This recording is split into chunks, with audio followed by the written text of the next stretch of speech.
I've always considered myself a healthy guy. Sure, work would leave me feeling a bit drained sometimes, but who doesn't get tired? It was nothing I couldn't handle, nothing serious. Then, out of nowhere, things started to change. It began with dizzy spells, these sudden waves of vertigo that would hit me at the worst times. Soon after, my hands started to shake, a constant, uncontrollable tremor that made simple tasks feel impossible. I'd find myself forgetting things, not just where I put my keys, but important conversations, names, entire events. Some mornings, the weakness was so profound, I could barely summon the strength to get out of bed. Throughout all this, my wife, Marissa, was right there by my side. She seemed so concerned, so caring. "Don't you worry about a thing, James," she'd say, her voice dripping with sympathy. She insisted on handling my prescriptions. She'd go to the pharmacy to pick them up. She'd carefully organize them in one of those weekly pill containers. She'd even bring me a glass of water and remind me when it was time to take them. I was so exhausted, so confused by what was happening to my body, that I just let her. I put my complete trust in her. Looking back now, that was the biggest mistake of my life. One afternoon, the doorbell rang. It was a man in a sharp suit, carrying a briefcase. Marissa introduced him as Mr. Henderson, a lawyer. "He's just here to help us with some paperwork," she said, guiding me to the dining room table where a stack of documents was already laid out. "Just sign these, honey," she cooed, placing a pen in my trembling hand. "It's for the insurance. You know, just in case something happens." I was so weak, my mind so foggy, that I didn't question it. I just wanted it to be over so I could go back to bed. But as I reached for the pen, the lawyer, Mr. Henderson, cleared his throat. He looked uneasy. "Sir," he began, his eyes meeting mine with a flicker of concern, "are you absolutely sure you understand what you're signing?" Before I could even process his question, Marissa shot him a look that could curdle milk. It was a flash of pure venom, so quick I almost missed it. But he did not. The lawyer hesitated, then tried again, his voice lower, more urgent. "This document," he explained, pointing to a specific clause, "it grants your wife full, irrevocable control of your entire estate. That includes your property, all of your financial accounts, everything." Suddenly, it was like a bucket of ice water had been thrown over me. A jolt of clarity cut through the thick fog in my brain. "Why would I need that?" I asked, my voice weak but firm. Marissa's sweet demeanor vanished. Her hand shot out and grabbed my arm, her fingers digging into my bicep like a claw. "James, you're sick," she hissed, her face close to mine. "What if you can't make decisions for yourself?" "What if?" But the lawyer cut her off.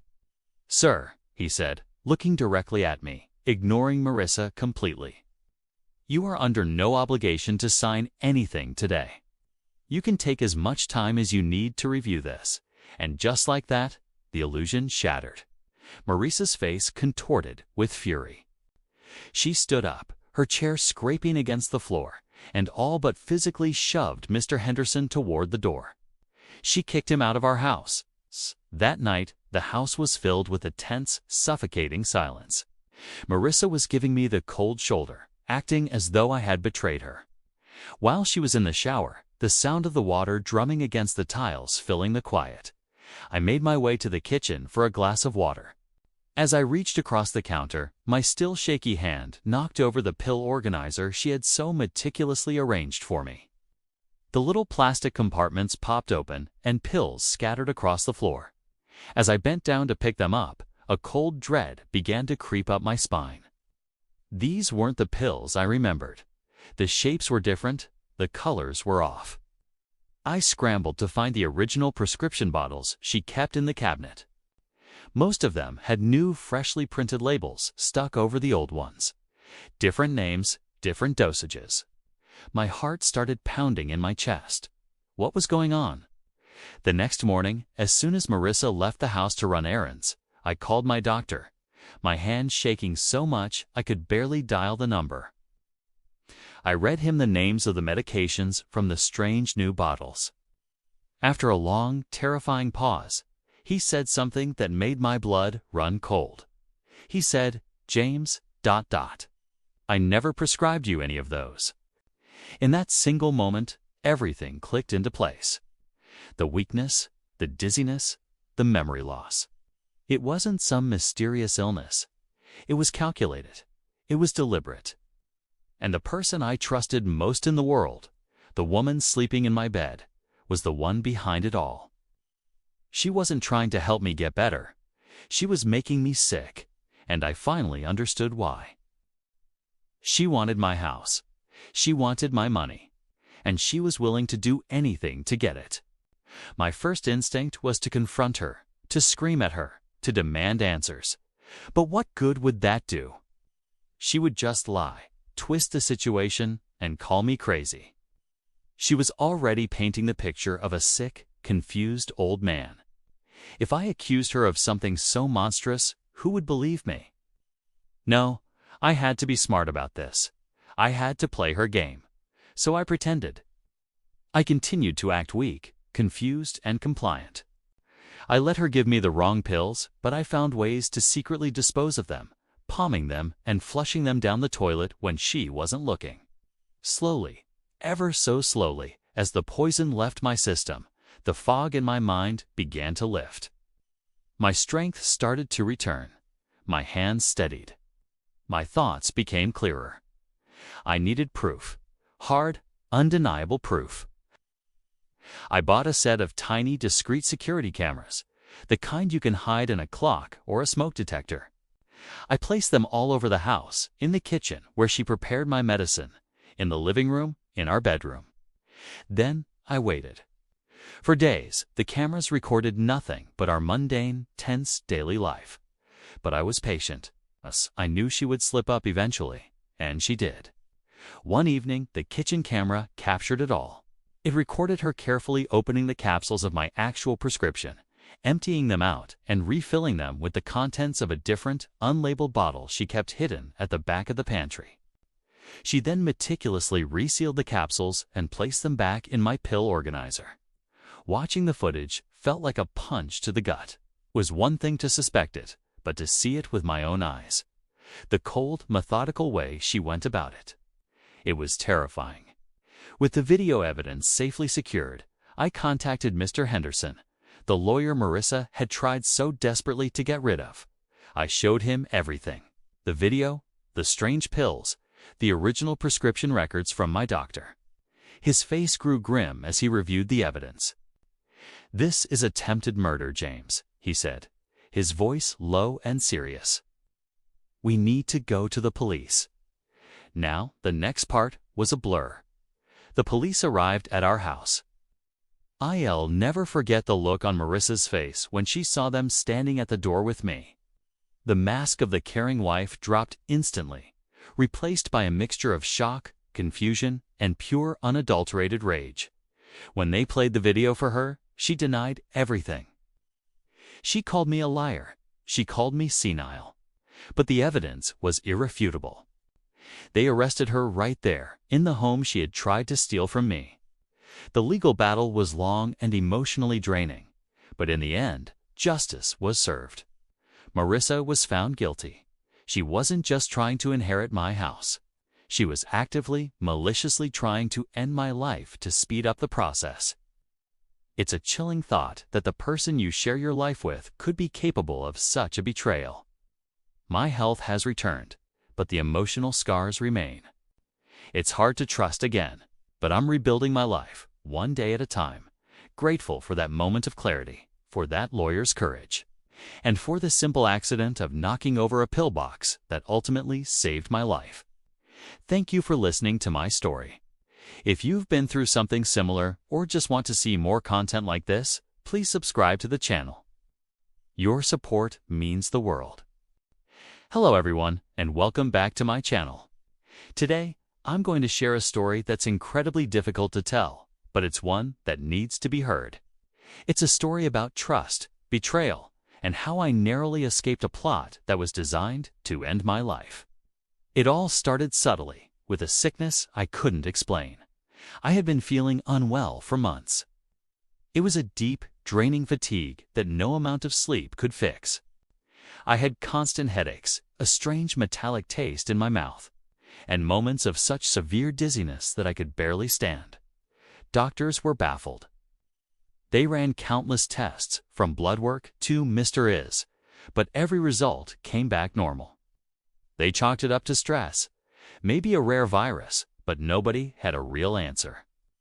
It felt like my own body was turning against me, and the confusion and fear were overwhelming. My wife, Sarah, seemed incredibly concerned. She was the one who took me to every appointment, who held my hand, who told me we would get through this together. She managed all my medications, laying them out for me each morning and night. "Here, honey, time for your vitamins," she'd say with a gentle smile. She even started picking up my prescriptions for me, insisting I needed to rest. In my vulnerable state, I saw her as my rock, my caregiver, the one person I could completely depend on. I was so sick, and she was so ... perfect. I trusted her with my life, and that was almost a fatal mistake. The turning point came one Tuesday morning. I was feeling particularly awful, and Sarah was getting ready for work. She kissed my forehead and handed me my daily pills and a glass of water. "I'll be back late tonight, honey. Have to pick up your new prescription refills from the pharmacy after work," she said. I watched her leave, then looked at the pills in my hand. Something just felt off. A tiny voice in the back of my mind, a flicker of suspicion I'd been pushing down for weeks, finally screamed at me. Why was I only getting worse? On a gut feeling, a pure instinct for survival, I decided to do something different. Instead of taking the pills, I palmed them and pretended to swallow. I flushed them down the toilet. I told myself I was being paranoid, that I was crazy, but I couldn't shake the feeling that something was deeply wrong. I did the same thing that night and the next morning. Within just 48 hours of not taking the pills Sarah gave me, the fog in my head started to lift. The metallic taste vanished. The dizziness subsided. It wasn't a miracle. It was a terrifying revelation. The pills weren't helping me. They were hurting me. My mind raced. If she wasn't getting these from a pharmacy, where were they coming from? I had to know the truth. That evening, when she said she was going to the pharmacy, I decided to follow her. I stayed a safe distance behind, my heart pounding in my chest. She didn't drive towards the pharmacy. Instead, she drove to a neighborhood across town, pulling up to a small apartment building. My blood ran cold as I watched her get out of the car. A man I'd never seen before came out to meet her. He greeted her with a long, passionate kiss. I parked down the street, my hands shaking so badly I could barely hold my phone. I crept closer, using the camera's zoom to watch them through the window. They were laughing, wrapped in each other's arms. I hit record just in time to hear her voice, clear as day, drift through the slightly open window. "Just a couple more weeks," she said, her tone light and cruel. "Once he's gone, the house is ours." Gone. She didn't mean separated. She didn't mean divorced. She meant dead. They were planning to kill me, and I had it all on tape. Driving home that night was a blur. My entire world had been shattered.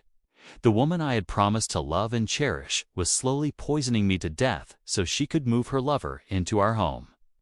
I felt a wave of nausea, but this time it wasn't from the poison. It was from the betrayal.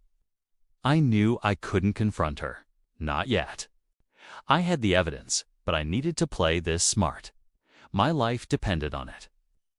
I went home and got into bed, pretending to be asleep when she finally came home, smelling faintly of another man's cologne.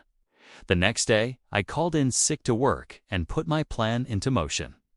I contacted the police and a lawyer, sending them the recording and explaining everything.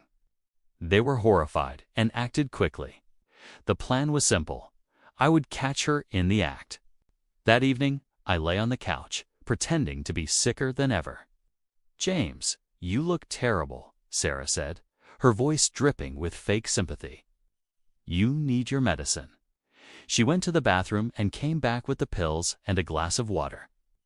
"Take them," she urged, her eyes as cold and empty as I'd ever seen them. I held the pills in my hand, locking eyes with her. Just as I was about to take them, there was a loud, firm knock on the front door. Sarah jumped, a flash of pure panic crossing her face. "James, what did you do?" she hissed, her mask of concern vanishing instantly. I just stared at her. I opened the door to two uniformed police officers. "Ma'am," one of them said, "we're here to speak with you regarding an investigation into prescription tampering and endangerment." Her face went ghost white. She looked from the police to me, the realization dawning on her. It was over. The police searched the house. In our bathroom, hidden away, they found everything. The illegally obtained pills designed to slowly shut down my organs. The tampered bottles with fake labels, the forged pharmacy receipts she'd been using to cover her tracks. It was a cold, calculated plot laid bare.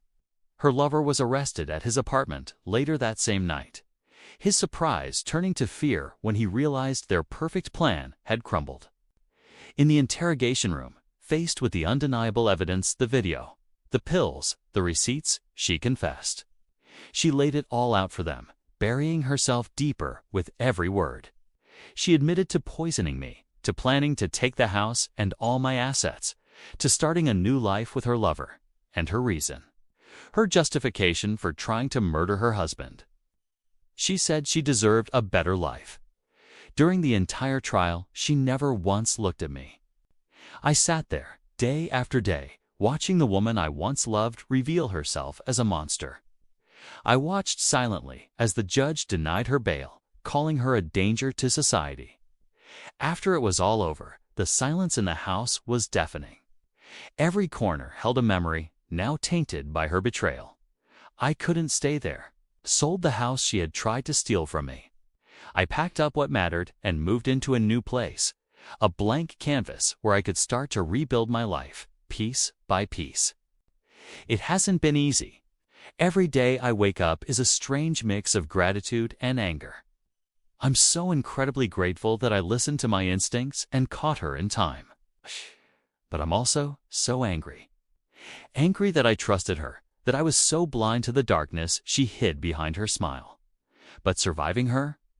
Getting my life back from the person who tried to end it. That has been my greatest victory. My story is a harsh reminder that sometimes the greatest danger can come from the person sleeping next to you. But it's also a story of survival. Thank you for listening to my story today. If you found this meaningful, please consider liking this video and subscribing for more content. I'll see you in the next one.